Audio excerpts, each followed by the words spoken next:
God came to us to seek and to save that which was lost. He raised a man from among us. He, the Honorable Elijah Muhammad, laid the foundation. What I'm doing is something that comes from him through me, and the thing that he uses in me to do the work is my faith in him and the word that he taught. To produce men and women who wanted to clean up their life and build an independent nation for the glory of God. Wow. Welcome, brothers and sisters. This is your brother Willie Muhammad with I Have a Testimony on National Network View. Today, our very special guest is Sister Vicki Dillard. She's a social commentator, political activist, and motivational speaker, just to say the least. And she's also been she didn't give herself this title, but they gave her this title, the Queen of Black Media. So greetings to you, sister, and we thank you for taking the time out to be one of our guests. Greetings to you as well, dear brother, and your viewing and listening audience. Yes, ma'am. So we're going to get right down to it. I came across one of your videos in preparation for this interview, and you mentioned how you were born in Mississippi, and Mississippi is a neighboring state to Louisiana. So what city in Mississippi were you born in, and how long did you live there? So yes. Well, I was born in Vicksburg, but raised in Meridian. And so I was 19 when I headed to the Wild Wild West. So born and raised in Southern Belle. Yes, sir. Wow. How was that like growing up in Mississippi? Have you anything you remember? Oh, so much, of course. But, you know, the thing about, I always say this about Mississippi, you know, people, especially when we were traveling and so forth, and some of the mindsets that people had about Mississippi, some were true and some of them were certainly kind of outlandish. But I always say that some of the very worst and the very best comes from Mississippi. And so I'm so thankful, actually, to God that I had the high honor of being raised in Mississippi, because I feel like that most of our life I was raised by my mother and my maternal grandparents. So all of us children, my mom and my maternal grandparents were in the house most of our lives. In the beginning, our father was there too before we moved to Meridian with them. But I feel like that we got something extra with that unique family dynamic and with our history in the United States of America and being a part of the very deep, deep South, where there was so much torture, but also so much spirituality, so much essence, so much history. I'm so thankful that I'm a Mississippi girl. What is like one of your fondest memories growing up in the South? My fondest memories of growing up in the South, I would say, and at the time it didn't really seem like this would be it, but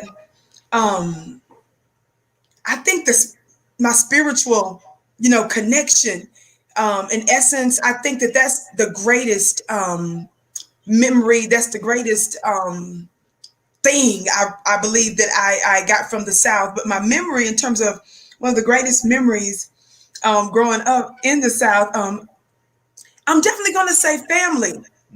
Family, the whole notion of family and food. Definitely. Family and food. I miss that. There was some backward thinking on a lot of stuff culturally and so forth, but I'm going to say family and food. Yes, sir. So you mentioned you're out west now. How did you come about moving to Denver, Colorado? Yes, well, that had to do with a relationship and a transition. I was actually briefly in college on a scholarship in Mississippi. And so I ended up thinking that I was going to be able to go to college and school out here with a relationship. So that's what initially brought me out here. And I just ended up staying all these years later. So I'm here. Wow. And being that you're there in Denver now, I haven't had the opportunity to visit the city of Denver as of yet. Like, what's your assessment of the overall progress of the Black community in Denver, Colorado, from your personal view?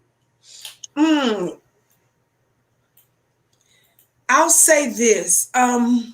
It's a very, excuse me, a very small population of Black folk that are here.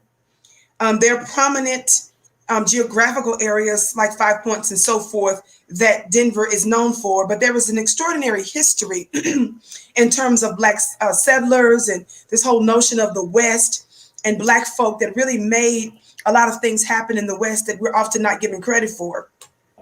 Honestly, for the last, I would say almost 10 years, decade, I've been feeling quite disconnected, brother, honestly, because number one of my time that I ended up doing in a federal prison. And that took me away for years into Texas.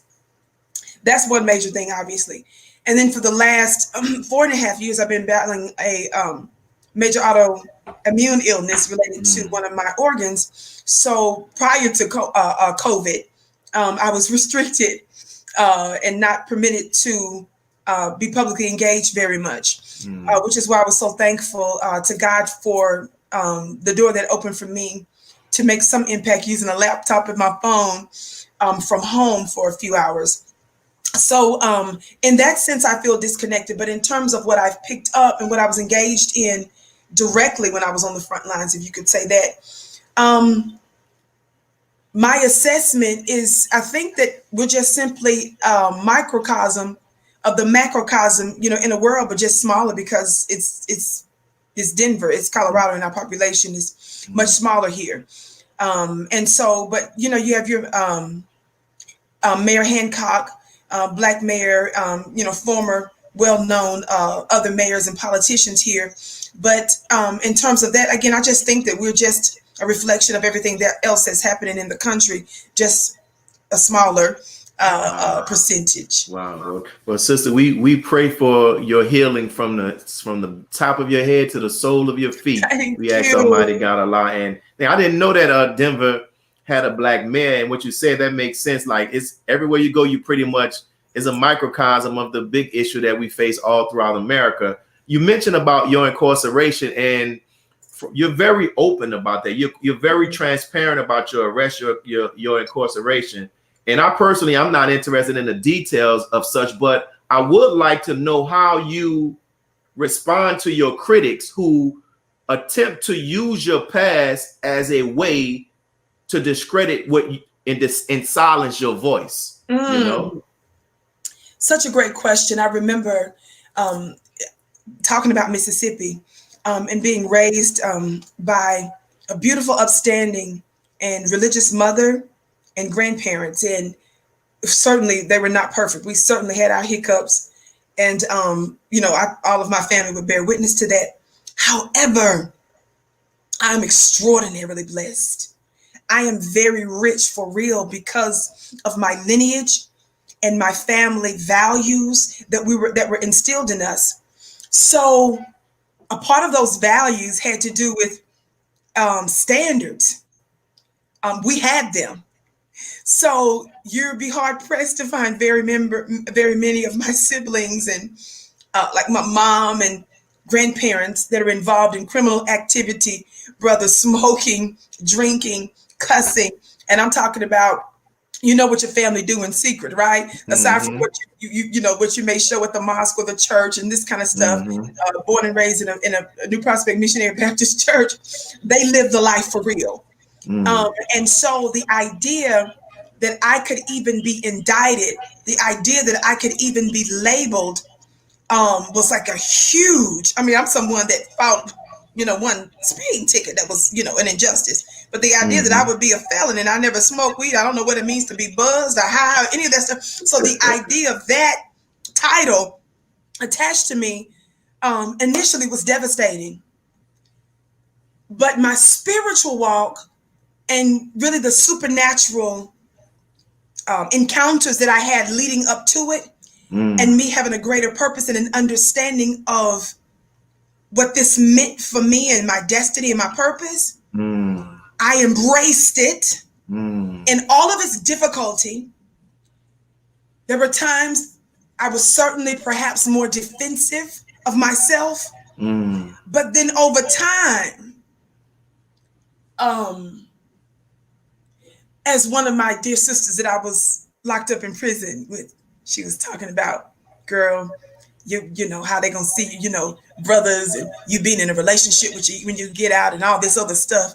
She said, you better wear this as a badge of honor. She said, some people see it, and I've eaten it, I've embraced it as such because, number one, of what took place while I was there, what took place in me, what I transformed into, and I grew more empowered. So when you grow more empowered, what?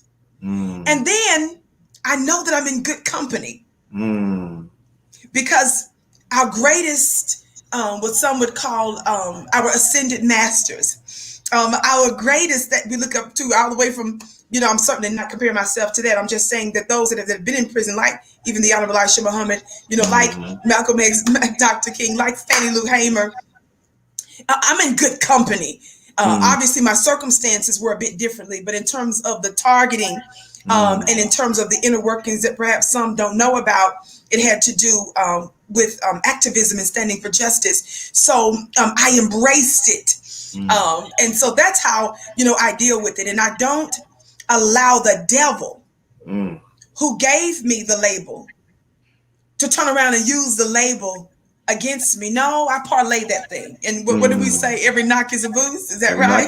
Yo, you're turning they say lemons to lemonade, right? Yes, and that's beautiful. And I pray that those who are watching hear that, and they too know how to, you know, use your story to take something that appears to be bad, but turn it into something good and beneficial. And in the interviews, you talked about during your time in federal prison, how it exposed you to much of the suffering and injustices experienced by those who are housed in these prisons. So my question is, can you share some of the injustices you saw personally and some you even experienced while there, and how that propelled you to prison reform? Because listening to your story, you just didn't see the injustices and the sufferings and just complain about them. You went to work.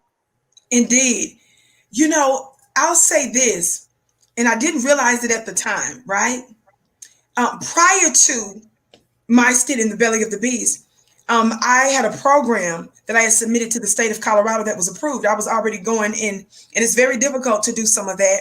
And the rigorous training that I pay for from a third party, as well as directly with the state, ongoing trainings, and the whole processing. But my program called Jailhouse Rock Academy was approved by the state of Colorado. So I was already going into prisons, speaking and teaching women throughout the state.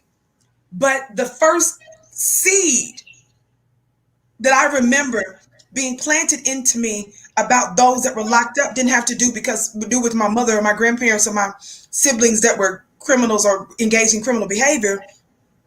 It had to do with, I remember my mother, even on Sundays after church, she would use a portion of her resources after she bought stuff for us in the home. And on Saturdays, weekends were always when mom and grandma went to do the big shopping from Winn-Dixie. But mom would sometimes buy cereal and other stuff.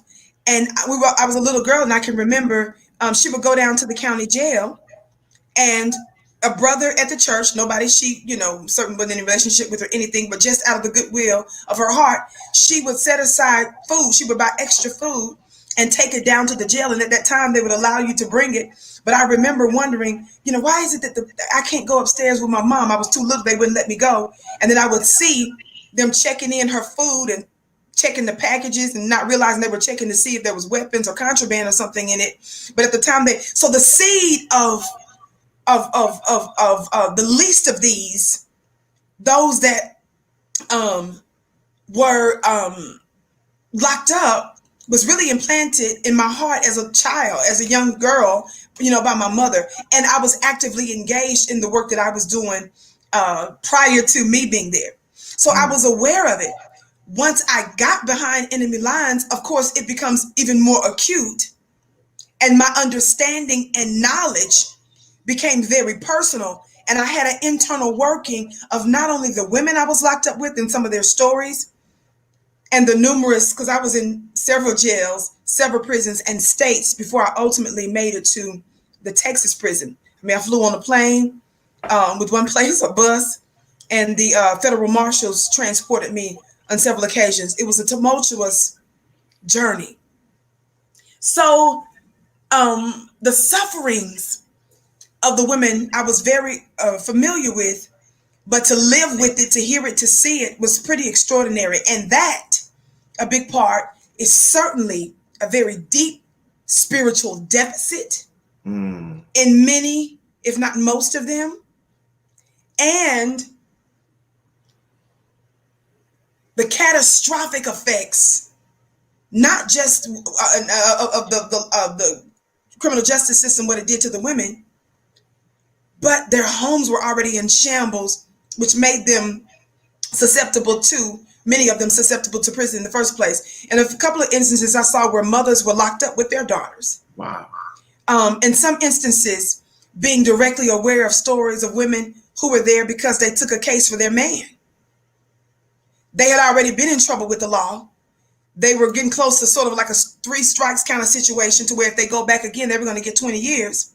So she was willing to lay down for 4 or lay down for 5 years or 2 years or 3 years or whatever, if not longer, for that individual.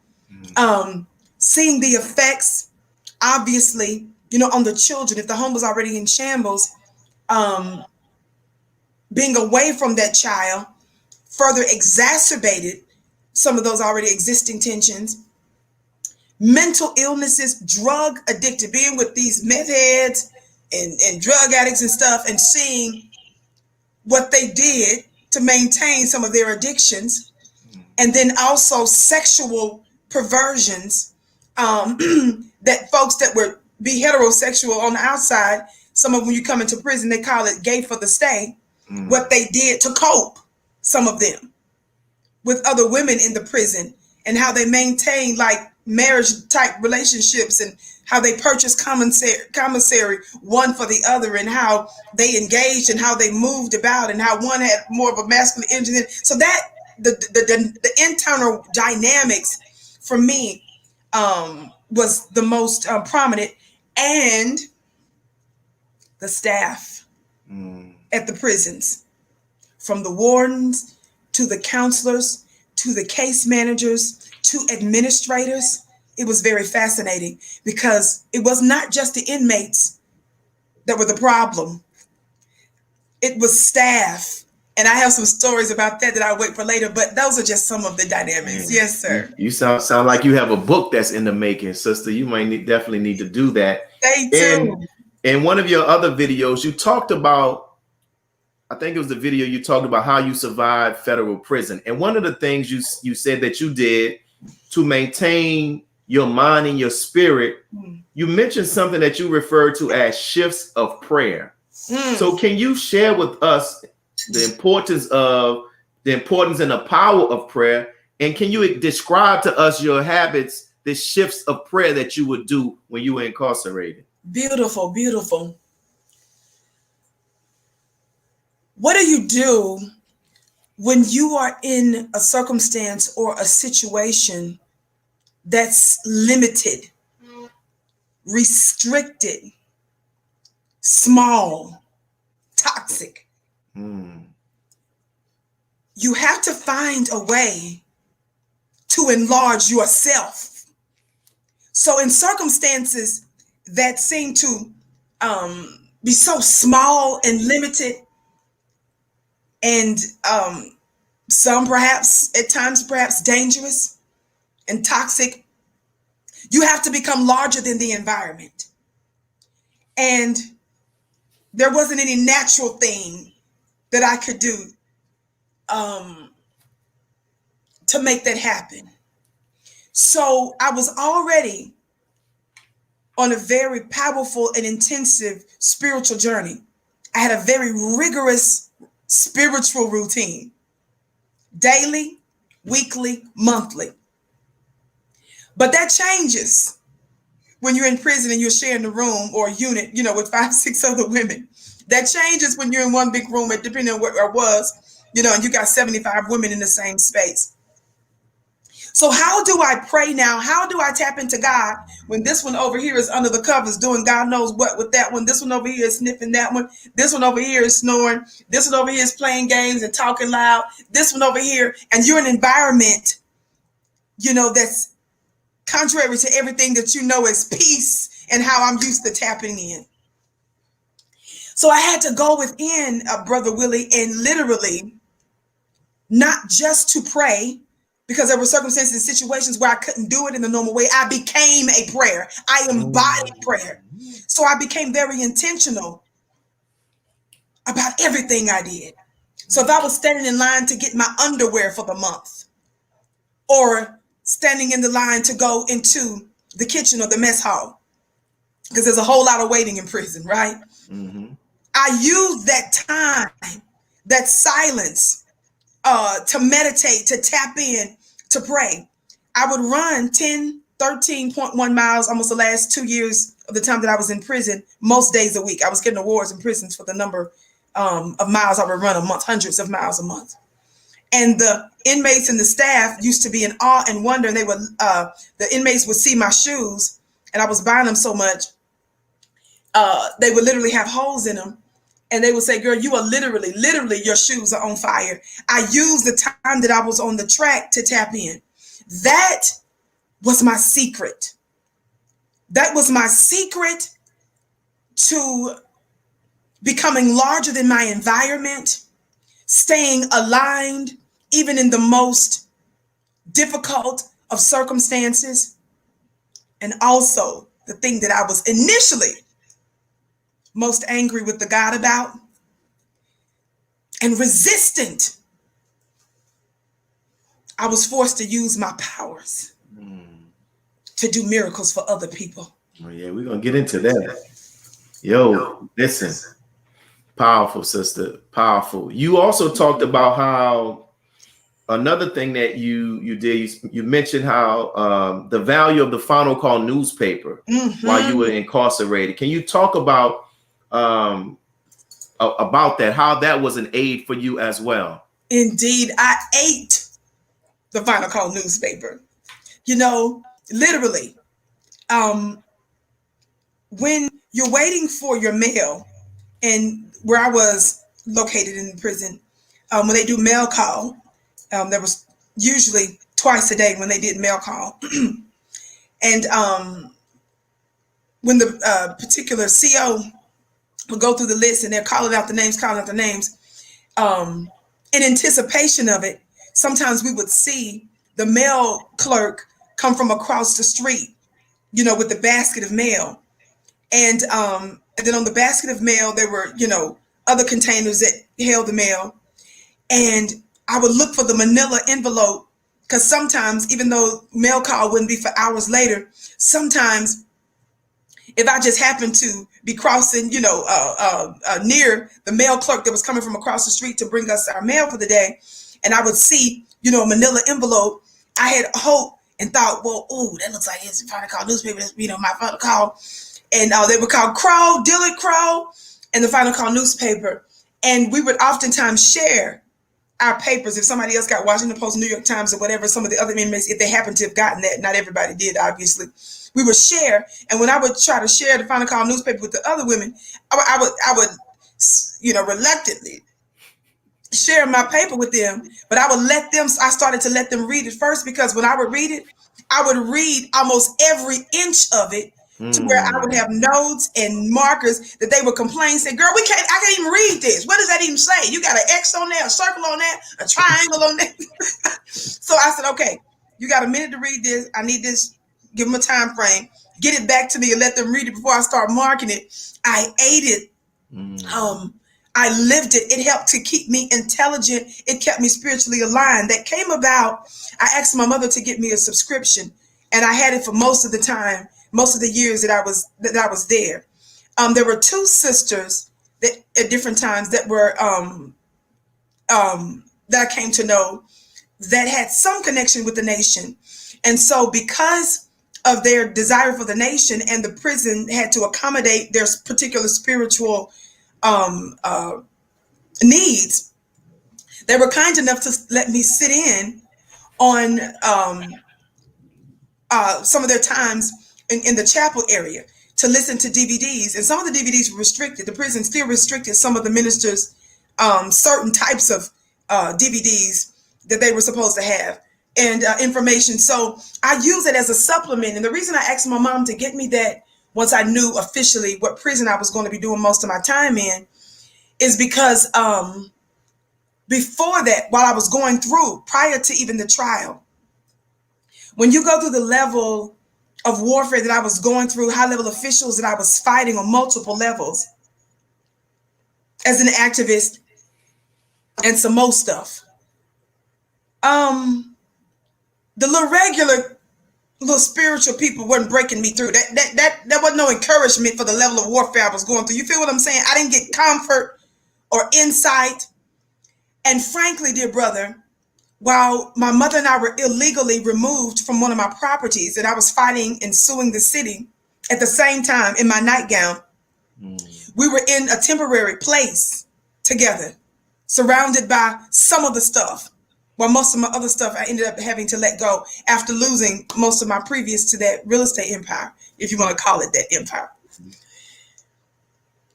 Empire to me doesn't mean I was, you understand what I'm saying. So when I was looking for meat, somebody that understood, I came across several lectures and videos. And one of the ones that I think I first came across was from brother Dr. Khalid Muhammad. Wow. Now, you got to have something like that when you're going through what I'm going through, and you're dealing with federal, state, local, the newspapers. You see what I'm saying? I met with former attorneys generals. I was meeting with Republican prosecutors. This was on civil stuff. And I was, affecting systems and all kind of stuff. I can't deal with no low-level look. All I'm believing God for is to pay my insurance kind of religion. So I know Dr. Khalid understands the transition with the nation and this kind of stuff. But a lot of the videos I saw was when, he was in direct alignment, and those that when he weren't. But his energy and power in calling the devil a devil. That blessed me. That fanned me. So that necessarily connected me to other videos that would come up on the minister, Brother Nuri, those kinds of things. That's how I had a knowledge of the nation, and I started to eat from even some of those videos. And I said, yeah, because everybody can feed me during those difficult times. But that's why I wanted her to get me the final call in the first place. You have a dynamic story. I'm gonna keep putting this out there. You got to put it on. You got to put it in a book. You have a dynamic story. Thank you. Entered the facility as a Christian, and in your interview, you talked about. Yet, despite that, you did not. You still continue to fellowship, discuss, and learn from "quote unquote" other non-Christian groups. Such as Hebrew Israelites, members of the Nation of Islam, and others. Reflecting back on your time, what allowed you not to get caught up in this narrow-minded thinking that sometimes those of us who practice certain religious traditions, ideologies get caught up in that prevents us from unifying or even just sitting down fellowshipping with one another? Such an excellent question. And it's so yummy. It's so yummy because it's written. Those that know their God shall be strong and do exploits. Why am I talking about that? Those that know their God shall be strong and do exploits. The word exploits in the King James Version, at least, is in italics, which means it's not a part of the original where that text is listed. But when you look at the context of it and study it out, it means those that know their God shall be strong and take risks. But the know means intimate. So because I went on a for real journey with God, because I went deep spiritually without even initially knowing what I was doing or where it would lead to. Yes. Another text says, then there was the hiding of his power. Yes. He started to show me Spirit started to show me things that were beyond the narrow and parochial interpretations or exegesis of scripture. I started to see multiple revelations of things. And it wasn't just multiple revelations, but it was dynamic, it was living. And as I was going from court to court, and as I was engaged in the stuff that I was engaged in, my relationship, and let's just use this word, my spiritual powers started to become more pronounced. And that had nothing to do with some dogma. That had to do with something I discovered in my relationship, you see? So that, I believe, helped to open me up, because once I engaged the God, he wasn't as limited as I was initially led to believe. It does not mean that they were entirely wrong either. It was good. It was informative. And there's a level of truth to some of that, but it's more. It's absolutely more. So that made me, I believe, more open and susceptible to that. And I'll say this about my grandmother too. My grandmother really was a scholar. She started one of the first libraries in our church, funded it, spent time at the public library learning how to set up library systems and to repair books. And she's mostly funded most of the books that were in the little room in New Prospect Missionary Baptist Church. But my grandfather's bedroom was filled, number one, with books. On the left side of their entire bedroom, there were books in our hallway as you would come in. And there were Bible circles that were named after my grandmother. It was called the Corrine Evans Circle. My mother was a Sunday school teacher. My grandmother was a Sunday school teacher. But my grandmother kept the Quran in her library, Brother Willie. My grandmother, when she would go traveling out of state, she would bring different books. But that doesn't mean she would tell folks Wednesday night Bible study, big to you, Sunday, and all that. Doesn't mean she was going to tell the general population, the general public, that she used to, that you understand. Definitely. And so I think that was a little seed also that was sown, in my life, as well. I remember, I just remember those kinds of things. So I was always open. But when you engage the God for real, for yourself, you recognize and you realize quite a bit. It's more vast than you know, and it's not limited to that. Listen, beautiful, because many people, sister, as you know, still are trapped in that box. Still are trapped in that box. While Satan can come together, Satan and all of his elite alliances and affiliate people that rock with him, they can come together for evil, but the people who say that they believe in good still find it difficult. So you touched on this. I heard you mention this in an interview, but you were about to touch on it, and I appreciate this about you so much. You kept it real in the interview that I saw, and you were about to get into it earlier about how there was a moment where you had some anger toward God based upon what you were experiencing. And some people act as if we don't have those moments, but you talked about how you overcame it. And it's a two-part question. I want you to talk about, that anger that you had about God, and maybe a three-part question, and how you overcame it, and whatever advice you can give to those who may be in that moment right now, be they Muslim, Christian, whatever, where they may be angry about God, but not being honest about it, even with themselves. Yes. I'm going to sound repetitive.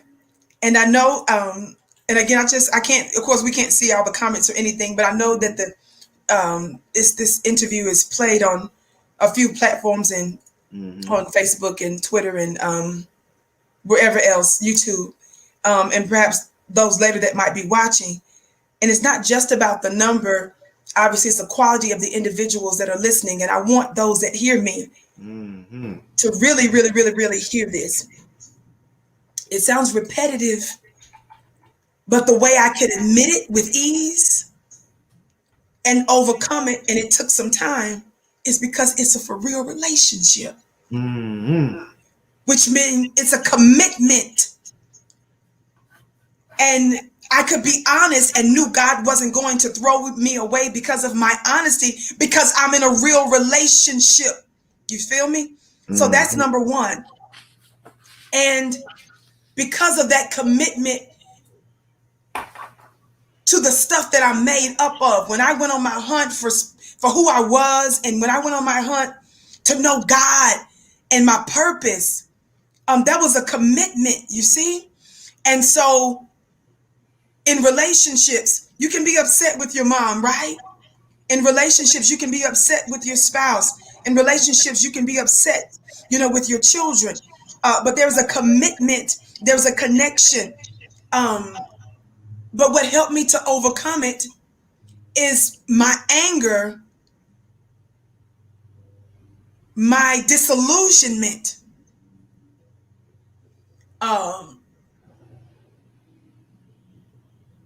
my shock.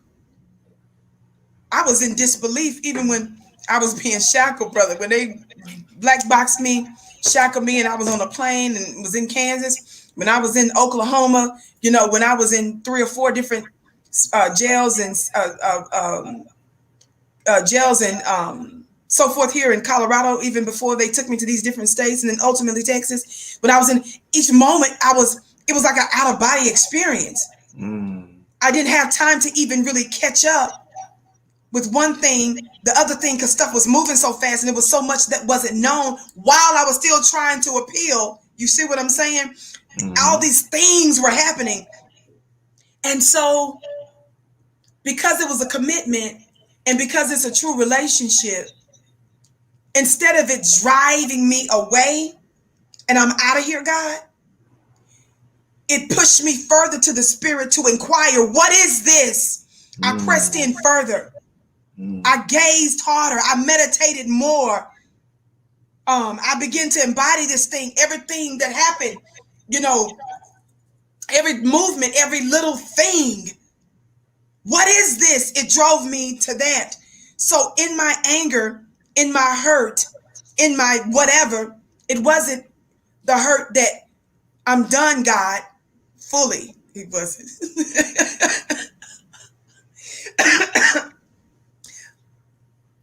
But I'm reminded of Jeremiah. I don't know if those that are listening are familiar with this passage. Jeremiah the prophet. By the way, that was the same text that I got as a little girl. A lady came to my house and said, when I was a child, a young girl, and my mother was there in the kitchen, my grandmother was there in the kitchen, and she shared a word that she said was from the Lord for me. It was the same as Jeremiah in Jeremiah chapter 1, when he said that Jeremiah was called to the nations and that you would speak.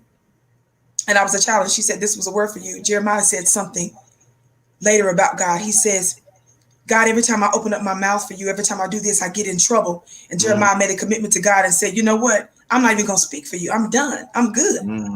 But then what did he say later? But your word is just like fire. Shut up in my bone. I can make the decision. I said I wasn't going to do it. But this thing that you and I have been engaged in, I'm so committed. I so embody my assignment and holy mission and the spirit for which I'm deployed to this planet for. When I say I'm not going to do something, you see, when the occasion, the moment arrives, I go against what I feel, but I say it in my head. And he says, but your word is just like fire, shut up in my bones. And the thing that I said I wasn't going to do, I end up doing for God because it overtakes me. So I was too deep in, brother. God had invested too much, even at the moments. I said, this ain't even, this right here ain't it. But I'd already deposited and invested so much time and spirit. He laid claim to me. And certainly it was a situation where, who says to the potter? Who you gonna say to the potter? What are you making? Beautiful response. And I love how the example that you use of you in a relationship, and we've all are in relationships, and we have those moments where we're happy, misunderstanding somebody's motives, or we're angry. But if the love is there, we continue to keep going. So my next question, so was reading the Final Call newspaper the first time you heard of the teachings of the Most Honorable Elijah Muhammad and the voice of the Honorable Minister Louis Farrakhan? No, sir. Like I said before, after I came across one of Dr. Khalid Muhammad's, the timeline on YouTube or whatever, it necessarily brought up other videos of the minister. That's what I was saying. So it was initially some of Dr. Khalid's stuff that I saw, but it led to other folk in the nation. So I was familiar with some of the teachings, but not deep like that. But I would literally sit up and listen to a 2-hour lecture, with no problem. But that's how initially that seed, a few years before, I would find myself in the belly of the beast, that I learned of it, and I knew then that I'm gonna get the subscription. Ask my mother to get me the subscription. Good. So listening to you now, and even before then, I can tell that you are a very spiritual woman, that you are led by the Spirit, and the Spirit of God moves you. And I can just tell from the comments, you can't see them, but if you have the opportunity to go back and watch this, you can see the people are loving what they are actually hearing. And so as a woman that's moved by the Spirit, when we talk about a man like the Honorable Minister Louis Farrakhan, what would you say is the spiritual significance of a man like Minister Farrakhan in this day and time? Oh, the Jesus of our time. The thing that, especially in prison, I want you to think about who you must be, that even in the time in recent history where I was in the belly of the beast, they were still censoring certain DVDs they would let in from this man in prison.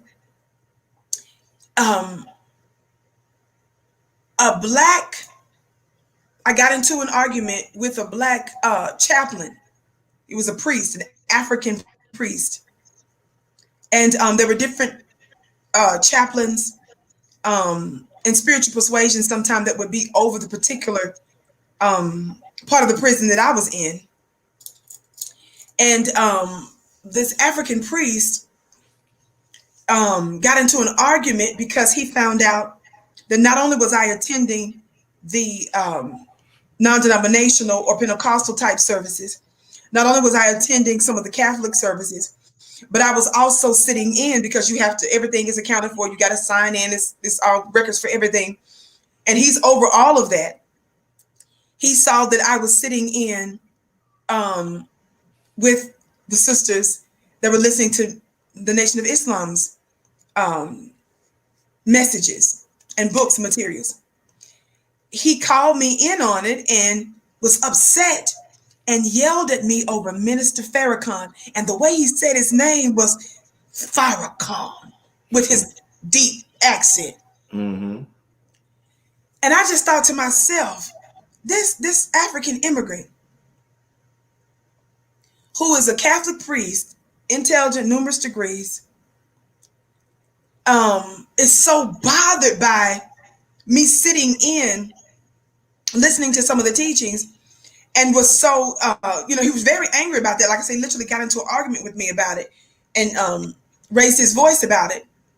That spoke to me about really who this man was even then. But in Minister Farrakhan's unique role in this time, and I talk about this all the time on the show, 2 Thessalonians chapter 2, about the man of sin. And it's my belief that there are different levels even to this man of sin. We see different manifestations, but there was a unique people, that stronghold, that's the top of the hierarchy as it relates to white supremacy, that this man of sin, this man of lawlessness, that Minister Farrakhan is uniquely anointed to deal with in this hour. We're seeing that manifest in our world today. And the importance of this man is that he is fulfilling the very stuff we're reading in the book. He matches this man whose role is very unique in this hour. So his significance is impossible to overstate it. And it's not just limited to religion, obviously. It has to do with the governing of the world. It has to do with nations. It has to do with Wall Street It has to do with the military. It has to do with all of the areas of people activity. So it's impossible to overstate the significance and the importance of the role, I believe, of this man for such a time as this. Wow, beautifully said, sis. And I was told that you had the opportunity, that you were one of those that were invited to the farm in Michigan on July 4th, right? Yes, So you sir. were there, Isn't that something? the Honorable Minister Louis Farrakhan historic July 4th, 2020 lecture, The Criterion. So what do you see as the significance of that lecture from your knowledge of the scripture and just experience? Excuse me, I beg your No, pardon. go ahead, take your time. And to just take a sip of tea. Yeah, listen, by all means. My highest honor to date. First of all, who knew that the Honorable Minister Louis Farrakhan even was aware that a Vicki Dillard existed until I heard from his office. And then when the brother said, well, your name, was on the list, and sister, he's seen some of your little clips and all this, and your name was on the list, but he personally approved it. I was like, oh my God. Praise be to him. It was just absolutely amazing. And we were some distance away, obviously, because of COVID. They had, tents and socially distanced and this kind of stuff. But to be on the grounds of this holy place, of this paradise, of this new Eden, was just absolutely amazing. And because I understand how energy works, just the fact that I was even within proximity, excuse me, to hear his voice, and to be in the same space and on the same grounds as this amazing man was absolutely life-changing. His word and address to America and the globe, I believe, on July 4th, signal a very unique shift and a brand new momentum as it relates to the hereafter. I believe that message on July 4th actually activated an invisible government to begin to move in a way that they had not before. And to be honest with you, I briefly later ended up talking about I have an angel course where I ended up talking about some celestial codes that I ended up getting months later that I ended up sharing with my group in a special webinar. I believe that unique address activated an invisible government in a way that I believe America and the world prior to had not known. I believe that was a formal address to unleash and to unlock. It's time now to shift this changing of the gods, this new world, new momentum. It's getting ready to start shifting now. It's getting ready to take on a new reality in our midst. I believe that is just a part of the significance of that speech. Yo, that is a profound analysis, sister. And I know that is one that the Honorable Minister Louis Farrakhan will find joy in hearing, just to say that, and that the significance on July 4th and just what July 4th means to us as a nation, and even what it means to America as well. Yes, and one more question about the minister. The title of this show is I Have a Testimony. And I often ask many of the guests this question.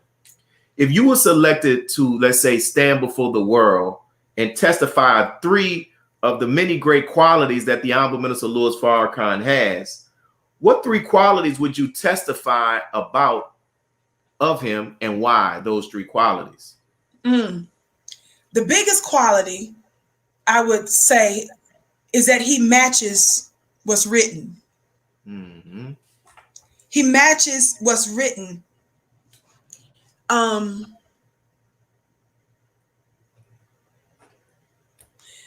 The second quality I would say is when we think about the extraordinary controversy around this man being censured by, the U.S., being shut down by major media outlets like no other, being attacked, and I'm talking about sustained attacks for decades. Many people are unaware of the actual assassination attempts on his life that God allowed him to overcome. I think that those qualities of enduring is one of the greatest qualities of the God, because we are about that everlasting, eternal life. I think that's one of the greatest traits that I believe he's manifested. I want to be clear, the first trait, when I said that he matches the book, I'm talking about that unique Jesus in our midst to do a unique work by exposing the man of sin. That's what I mean when I want to be clear about that. So that's two. I would say the third one is his immense, we're clear, and I know through the teachings of the nation discusses about understanding the God that is not just a spook God, right? Right. That's a glorious trait in the minister, because his spirituality is seen in the natural through the untold number of lives that have manifested signs and wonders in their own lives, his tremendous ability to transform lives. But I love that what many would consider to be that supernatural and that phenomenon that attends him. I like the fact that he was up on the wheel. I get tickled by that vision-like experience that he discusses. I like when the minister, has these, beyond earthly experiences that we talk about, that we share. I like when we get into the discussions about the wheels, yes, and how when he speaks or when he commands them, we see sightings or we hear of sightings. I love that element. I know for some people that might be a bit much, but I love that phenomenal, supernatural, beyond this realm quality and engagement about this man.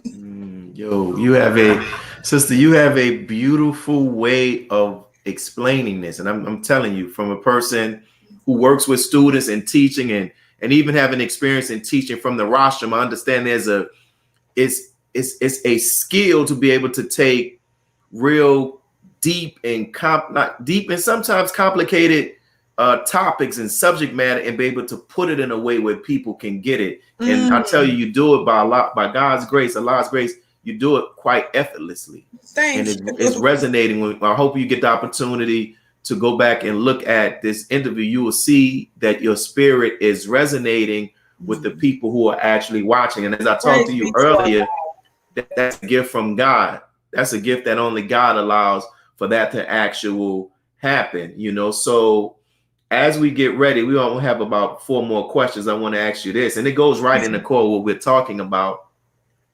You have become, and you are continuing to grow, from my perspective, and I think others would agree, an influential figure on social media, right? And as I said, you didn't give yourself this title. People are calling you the queen of Black media. So many who listen to you, they were excited, as I said, that you were going to be interviewed. Like I said, they were sharing this like crazy, right? Oh, so crazy. Why do you think so many tune into your broadcast to hear your commentary on a variety of subjects? Well, it's the Lord's doing, Psalm 118, and it's marvelous in our eyes. I believe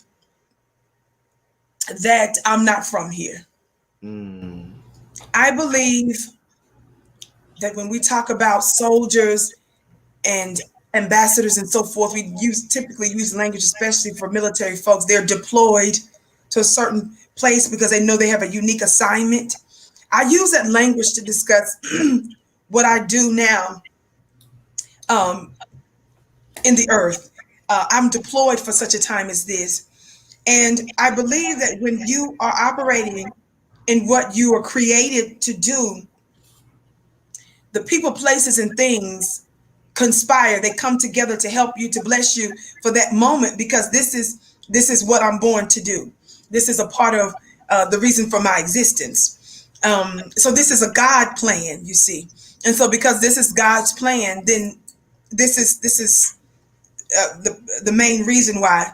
Also, it is my intention always to not just be a YouTuber or be on, whatever other platforms where our affiliate networks replay my show. But I speak to people more than just one way. I don't just talk about social issues, political issues, but I deal with spiritual issues, as well. I try to speak, to their minds, but also their spirits.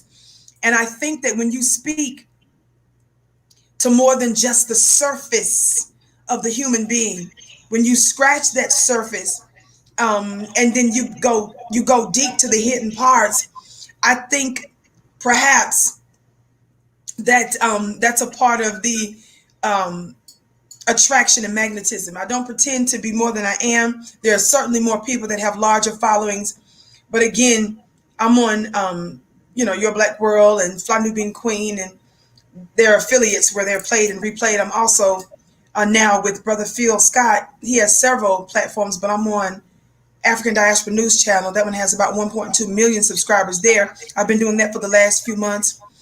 So I'm in different places, different networks. So, but yes, our numbers are, my impact is growing in the number of people because of the diverse number of networks I'm on. But what gets me is the quality of people. Some in high places, some are CNN and MSNBC folks that engage with me. Some are well known. But that is, I believe, a part of my assignment. And that's what blesses me. Even if they block me, even if they say ugly things, the point is I'm impacting certain areas and making inroads. And so I think that that's the case, is that invading these spaces that they tell you not to bring God in, I do exactly that. And I think that that's a part of, it, I would say. Man, beautiful, beautiful. And I recently had the opportunity to read some of the positive feedback that you received in response to some of your recent webinars. One is dealing with angels, and the other one is the melanin code. Yeah. Can you tell us more about those webinars and what's the ultimate objective of both of them? Wow, so beautiful. Well, first of all, I do weekly masterminds on Wednesday nights. So every Wednesday night after I do my show, I end up doing a weekly mastermind where I'm talking about, once a week I drop a spiritual principle, or what I call a metaphysical principle. And I mostly use Bible for that. It's a book that's accessible to most people. Most folk have an understanding of some of it, but we just take it further in the course. And I elaborate on the one spiritual principle, and then folk have direct access to me there to where they ask questions. So in addition to my weekly mastermind, I came up with the idea and brought it to the team that really does all the marketing and stuff for it. I just mostly show up and they put everything together and tell them what I want to do and what's in my spirit. This angel course, this is my third installment, the one I just did a week or so ago on a Saturday. And I've done those, it's a 2-hour intensives and on angels. This last one was called Angels and the Melanin Code Connection. I only did this because I felt compelled to do it. I've had some supernatural encounters that are still very impactful to me today from years ago. And a lot of it had to do with encounters that I had with these messengers, with these angels. And it was a very sacred topic. And because I'm on social media and because of the work that I do, I was reluctant to even share these kinds of things because it's so sacred to me. And also, you don't want to attract mockers because they mock you now just for how you look. They mock you now if I inject God into my commentary, but whatever. So I just, I'm going to obey what I've been felt compelled to do. And sometimes you think, well, I'm not this guru, I'm not this, that, or I'm not, I don't use that particular spiritual language for that, and I'm whatever. But I've just come to the conclusion that my didactic style, my pedagogy is not like everybody else's. And so I just decided I'm just not going to, there's no point of reference for it. But I decided to do this because the ultimate issue, Brother Willie, not only in the world, but specifically with our people, especially, our issue is not going to be resolved merely by political or social or economic means. All of that will have its place and its role, and it's necessary and important. But those are all secondary and tertiary issues. Our primary elixir and solution for the Black issue is first spiritual. It's an invisible one. And so as I begin to do these courses, one of the main things that I not only discuss are what I call activations, things that people can actually do in their lives for an increased divine angelic presence. But the main purpose of this is to understand that there is a power that we do indeed have available. And while you may not be the president of the United States and have access to the DOJ and the military and other bureaus and agencies to make you feel powerful, while you may not be a congressperson, while you may not be some top CEO in Wall Street, there is another power of multi-dimensional energetic beings that stand at the ready that you can access, that makes you limitless, and they can help you fulfill your purpose in this time. And so that's how those courses came to be, me being obedient to what I was feeling compelled to do and sharing those with other people. And I am just thankful and absolutely amazed at the extraordinary testimonies and the signs and wonders that have followed since. Wow. Thank you. And thank you for those, once again, very, very powerful. I also came across online that you have held a women of color healing retreats. What made you do such, and can you talk about them? Actually, I've not officially done that yet. I was supposed to. It's not even mine. It's another dear sister who she's been getting a whole lot of attention for it. She learned of me, I think she said through her father, who she said is actually in the nation. And she came onto my show and, followed some of my work and asked me to be a part of her women healing retreat. So we were supposed to already have done it by now, but because of COVID, I was supposed to travel to the Caribbean, but that's on hold until 2021. But instead, I've done a virtual event for her. So this is a part of another group called Women of Color. She's changed the name now, where she specifically, I think, uses the word Black.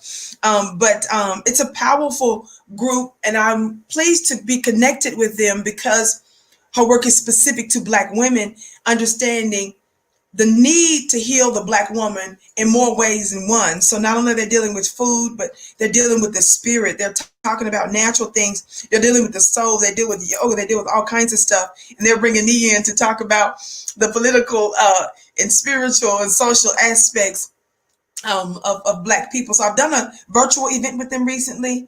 But I'm looking forward to, inshallah, 2021, actually meeting with them soon. So yes, sir. And what better place to do that in a beautiful place somewhere in the Caribbean? I know that's right. I know that's right. So this is the last question. And so in closing, are there any words that you can share to those who are viewing, who in this moment may be experiencing a great trial?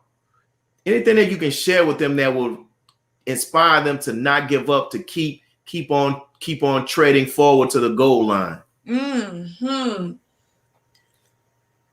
When you know who you are, when you know you're more than what meets the eye,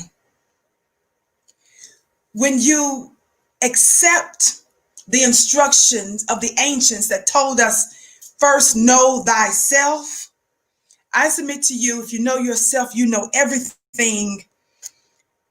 What does it have to do with enduring? when you recognize that this is your planet, when you recognize you were here before the planet was actually formed, when you recognize that you're made up of the stuff and the divine and physical lineage of the people that brought everything that you see into existence, you start to look at trials as an experiment, as an opportunity to test your powers. I want you to understand, and apparently there are some boxing matches that have been going on that I haven't watched, but I know this much by a couple of them that I watched years ago, that in life, it may not appear, it may not seem like that in the first round you're going to get a knockout. Sometimes you don't always get a knockout, but that does not mean you won't ultimately win. Go all 10, 12 rounds, beloved. And when you first make up your mind that I'm going all the way through this thing, because I'm the stuff of God. You can't know it unless you engage it, unless you test your powers, unless you bust a move, and unless you stick with it. You may do it sloppily. You might, it's going to be done in fits and starts. But I can assure you, beloved, you may not get a knockout in the first couple of rounds. But endure every trial, endure every test, because the different rounds that you go through in life, not only will they reveal the actual range of your powers, and you can't know them unless you engage them and go through it. And if you want something you've never done, if you want something you never had, you got to do something you never done. If you want to be average or mediocre, this ain't for you. But if you're talking about being supernatural, if you're talking about being a miracle worker, if you're talking about wanting an accreditation and a validation from something beyond yourself, go through something hard and difficult. And understand that when you go through, you're not just going to become acquainted with your powers in each round and just how powerful you are, your ability to endure. You're going to also at the same time see the limits of your enemy, of your circumstance, of your opposer. You're going to get an inside and a direct view of just how really powerless ultimately they are, and just to the degree they are powerful, how you're even more powerful and able to overcome it. Who are you to give up? It's difficult. So what? Do it crying. Take a pause, but don't stop. Take a day off, but don't don't give completely up. Take a breather. If you need to reach out to somebody, guess what? Reach out. If you need to withdraw for a moment, guess what? Withdraw. But for heaven's sake, don't give up. Nobody that's ever done anything that I admire, nobody that most of us look at and say, this person is absolutely amazing. Those that stand out amongst the outstanding, they only do it because the hand of the diligent bear rule. That's what's written. The hand of the diligent bears rule. If you want to rule, if you want to be powerful in the thing that you're called to do, all of our assignments are different. Our missions vary. But don't give up. When you go through the difficulty, when they're boxing and they make impact. In my life, for example, when I was hit with the circumstance, when I was hit with the situation, it hurt. And it threatened to damage me and to break me. But instead of seeing the blow or the punch as something that was going to take me out, what they were extending was power to me. And so I was absorbing power, actually, every time I got hit. I was absorbing power. So just know, through every circumstance and situation, you're becoming more than you know. And make the decision that you're going to, in order to get that which you've never had. If you want that which you've never had, you've got to do what you've never done before. Embrace it. Embrace difficulty. Embrace that thing that you're called to do. And I can promise you it'll be well worth it on the other side. Listen, how people say that was a word. If I had the gavel, we need to hit the gavel. Yes, I need to get my gavel. When you tell your people, your people are in the your supporters are in the comments saying thumbs up, thumbs up, thumbs up. Listen, that was a beautiful, beautiful word. For anybody that has the opportunity to see this interview, there's a bunch of jewels. Like several people have made it known in the comments that your master class is worth participating in. So in closing, can you just let everybody know how to get in contact with you? Yes. Well, thank you so much for that. My mastermind classes, and it's a very reasonable rate. By the way, I think they still have a special for the first month. It's $1.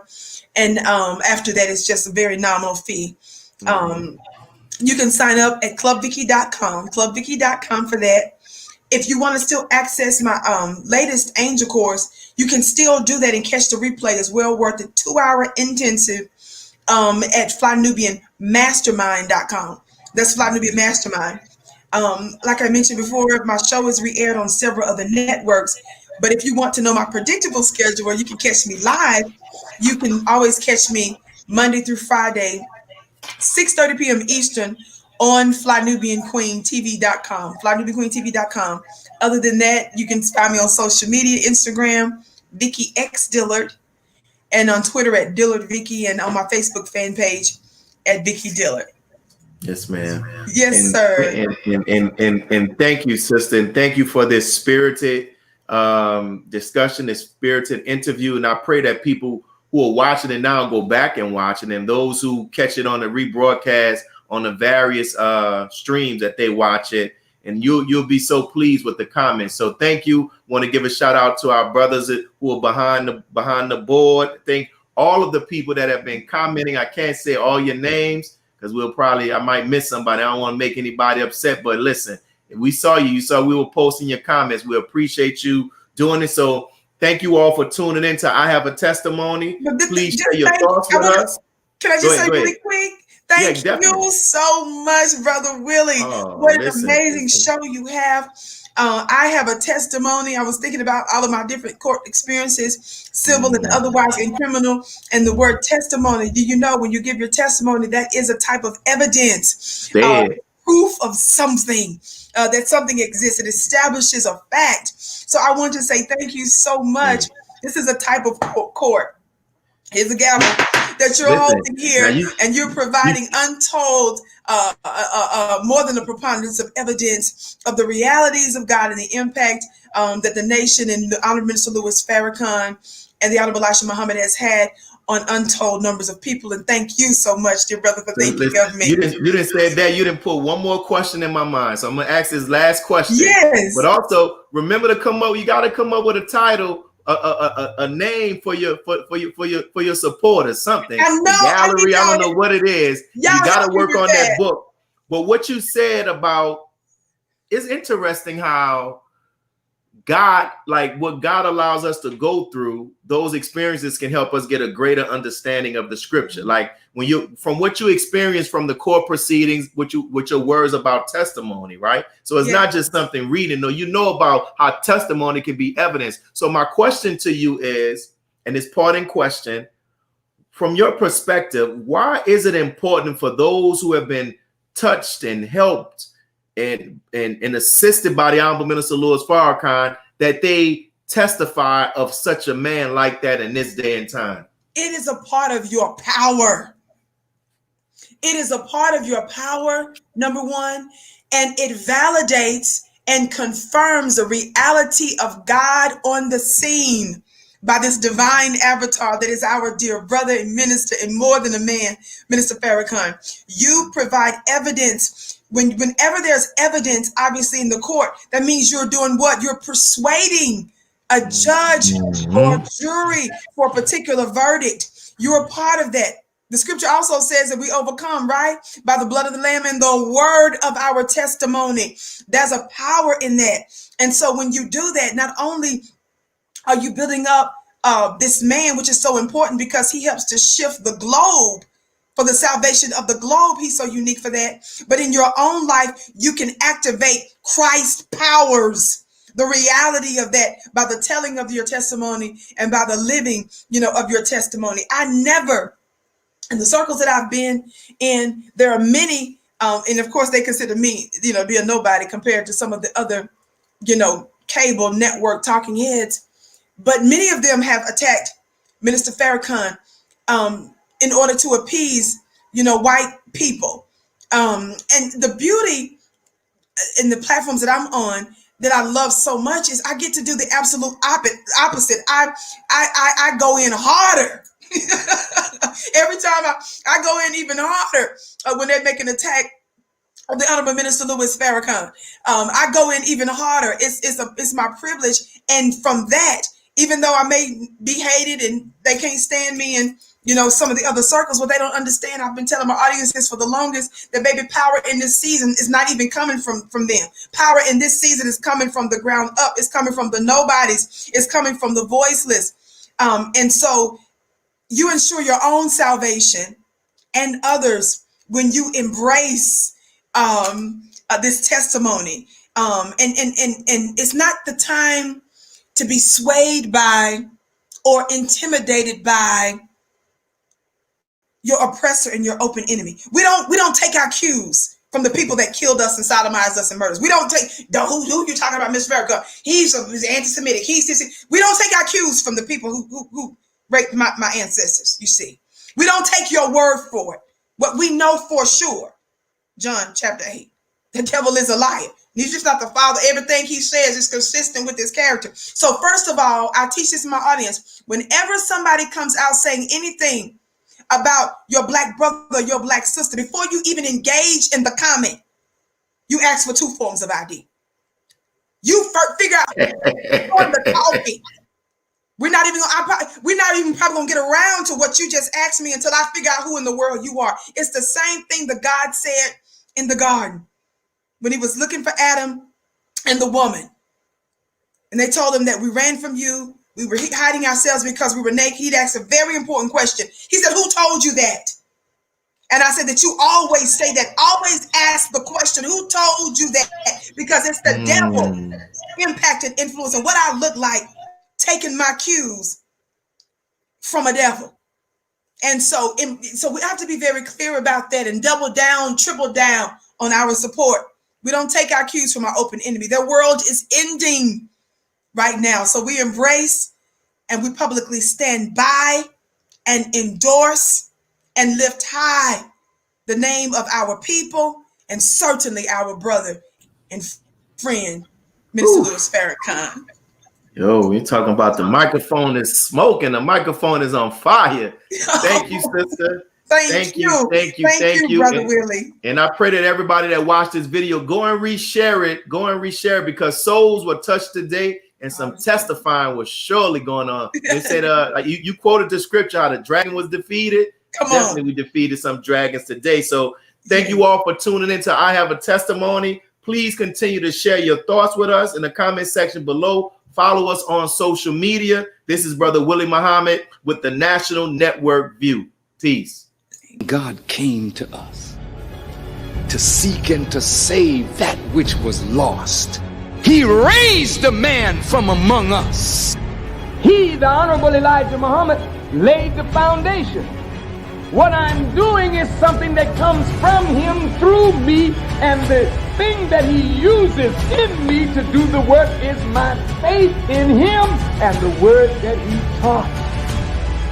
To produce men and women who wanted to clean up their life and build an independent nation for the glory of God.